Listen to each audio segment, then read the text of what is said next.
बिस्मिल्लाहिर्रहमानिर्रहीम। साथियों, मां हाकिम अली नारे जो अॼु असां जंहिं मौज़ू ते ॻाल्हाईंदासीं उहो आहे मादे जूं हालतूं, यानी स्टेट्स ऑफ मैटर। साथियों, अचो सभ खां पहिरियों इहो पढ़ूं त मादो छा आहे। अहिड़ी शइ जेका वज़न रखे ऐं जॻह वालारे उनखे मादो चइबो आहे। जेकॾहिं असां इन मादे जी वस्फ़ मैटर जी वस्फ़ इंग्लिश में पढ़ंदासीं त चवंदासीं anything which has mass and occupies space is called matter। मादे जूं हालतूं हूअं त टे घणे भाङे पढ़ाई वयूं, पर हाणे हिकिड़ी चौथी हालत पिणु डिस्कवर थी चुकी आहे, जंहिंजी ॻणप पिणु मादे जी हालतुनि में शुमार थिए थी। उन बुनियाद ते मादे जूं चार हालतूं थियनि थियूं। सॉलिड, यानी जंहिंखे सिंधी में नहरो चवंदासीं, लिक्विड पाणियाठ, गैस ऐं प्लाज़्मा। इहे उहे चार मादे जूं हालतूं आहिनि जेके मुख़्तलिफ़ सूरतुनि में नज़र अचनि थियूं।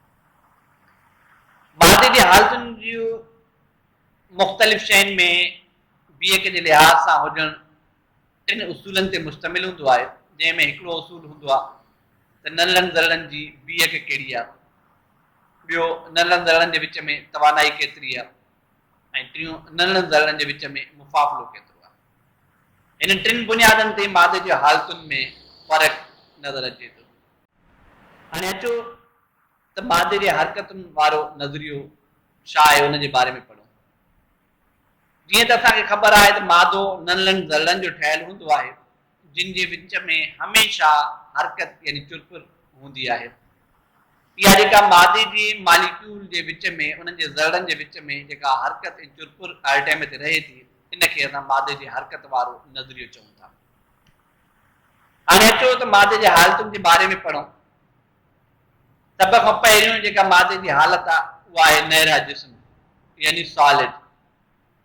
मादे जा नंढा ज़रड़ा हिक ॿिए सां तमामु घणा ॻंढियल हूंदा आहिनि, जिन जो हिक ॿिए सां घसिजणु यानी चुरपुर करणु मुश्किल सां थिए थो। उन्हनि में चुरपुर करण जी सघ न हूंदी आहे।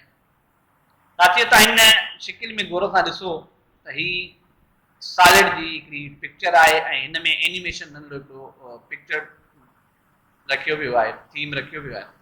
हिन में तव्हां ॾिसो त मामूली हल्की हद ताईं हिकिड़ी चुरपुर नज़र अचे थी।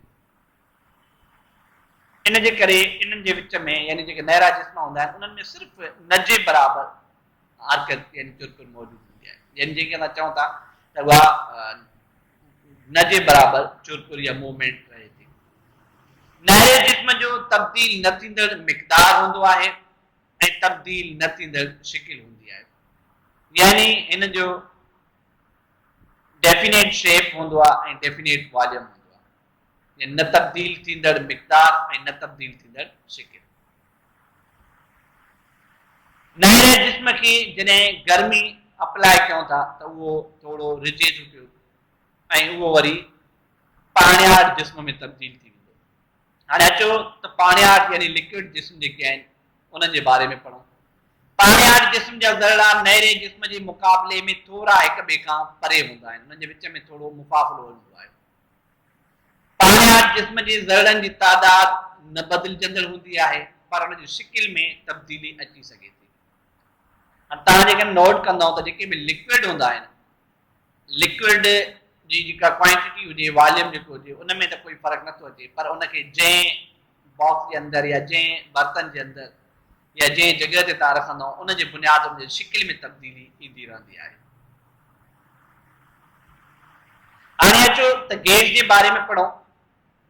गैस जा ज़रड़ा हिक ॿिए खां घणो परे हूंदा आहिनि ऐं उन्हनि में कंहिं बि तरफ़ वञण जी मुकमल आज़ादी हूंदी आहे, यानी उन्हनि जे विच में तमामु घणो मुफ़ाफ़िलो हुजण जे करे जेको ज़ोर हूंदो आहे, फोर्स ऑफ अट्रैक्शन हूंदो आहे, उहो तमामु घटि हूंदो आहे, यानी ईअं सम्झो न जे बराबरि हूंदो आहे। उन जे बुनियाद ते हाणे तव्हां ॾिसो था ही तमामु घणो स्पीड में मुख़्तलिफ़ डायरेक्शन में मूवमेंट यानी चुरपुर कंदा रहंदा।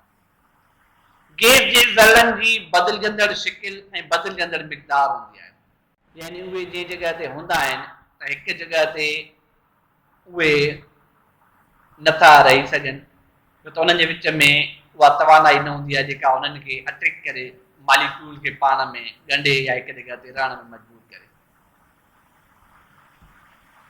हाणे साथियो अचो त मादे जी हालतुनि जो तब्दील थियणु पढ़ूं।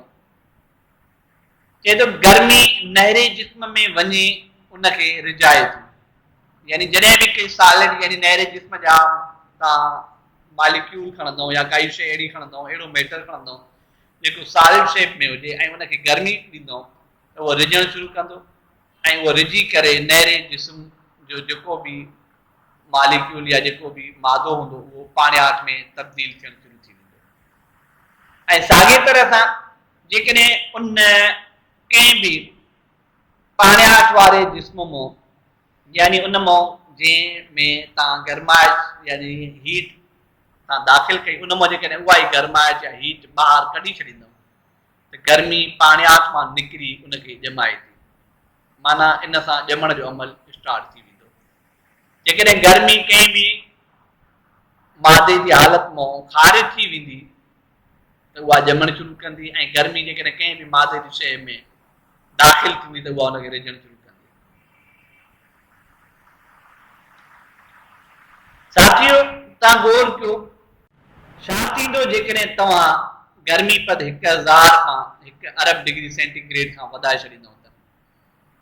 साथियो नोट कयो जॾहिं असांजो जिस्मानी टेम्परेचर 104 103 ते पहुचंदो आहे त तमामु घणे हद ताईं बुखार जो अमल तेज़ हूंदो आहे ऐं जिस्म तपी बाहि थी वेंदो आहे ऐं एतिरे ताईं जो जेकॾहिं 105 ऐं 6 ते बुखार जो टेम्परेचर पहुचे थो त घणे भाङे उहो जानदार फौत थी वेंदो आहे या मरी वेंदो आहे। जेकॾहिं हिन लेवल ते इहा गरमाइश कंहिं बि जिस्म में दाख़िल थी वेंदी त छा हर हिकु शइ गैस थी वेंदी? अचो इन शइ जे बारे में लिंक कयूं। साथियो जेका असांजी चौथी टाइप्स आहे प्लाज़्मा, प्लाज़्मा हिकु आयनाइज़ गैस आहे, मानी अहिड़ी गैस जंहिंमें आयन या मॉलिक्यूल मौजूद हुजनि, माना अहिड़ा मॉलिक्यूल जंहिंजे मथां माइनस चार्ज हुजे ऐं अहिड़ा मॉलिक्यूल जंहिंजे मथां प्लस चार्ज हुजे या एटम जंहिंजे मथां चार्ज अपीयर थियल हुजे। हाणे जो मतिलबु त जेकी बि गैस आयनाइज़ फॉर्म में अची वञनि त उहे प्लाज़्मा सॼी वेंदियूं आहिनि। हीअ हिकु बहितरीन पिसराईंदड़ आहे जंहिं मां आसानीअ सां बिजली गुज़री सघे थी। प्लाज़्मा खे बि गैस वांगुरु मख़सूस शिकिल ऐं मिक़दार न हूंदी आहे, यानी उन्हनि जी बि जेका शिकिल हूंदी आहे या जेका मिक़दार हूंदी आहे उहा बदिलजंदी रहे थी। साथियो अचो त समराइज़ फॉर्म में इन चइनी मादे जी हालतुनि जे बारे में पढ़ूं।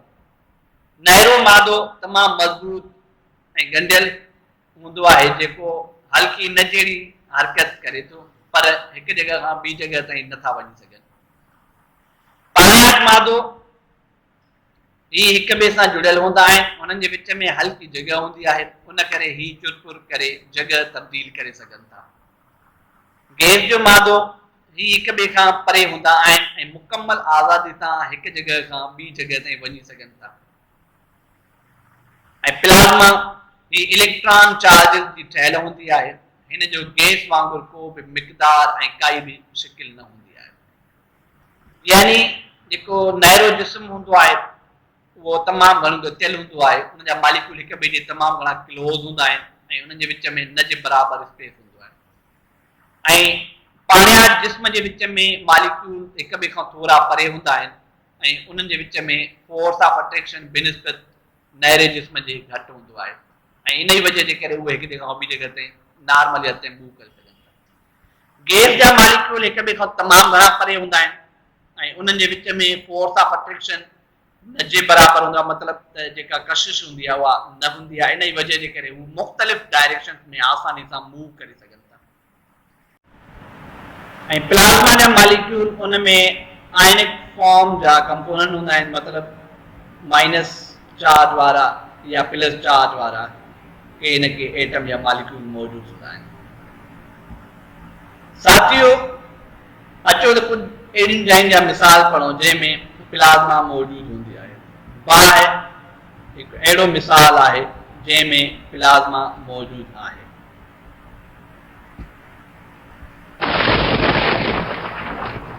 खिमण या रोशनी जो करकाट थियण, हिन जे अंदर भी प्लाज़्मा मौजूद हूंदी आहे।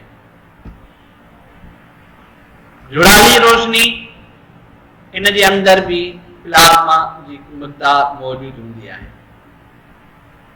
ऐं तव्हां ॾिसो त सिज जेको हिकिड़ो ॿरंदड़ गैसुनि जो बाल आहे उन में पिणु प्लाज़्मा मौजूदु हूंदी आहे।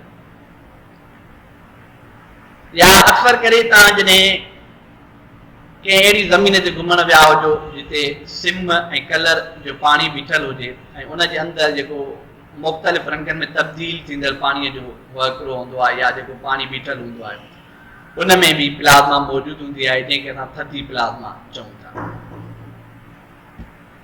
साथियो, उमेद आहे त जेको मादे ऐं मादे जे हालतुनि जे बारे में अॼु जेको असां टॉपिक पढ़ियोसीं त उन जे बारे में तव्हांखे तक़रीबन मालूमात मिली चुकी हूंदी।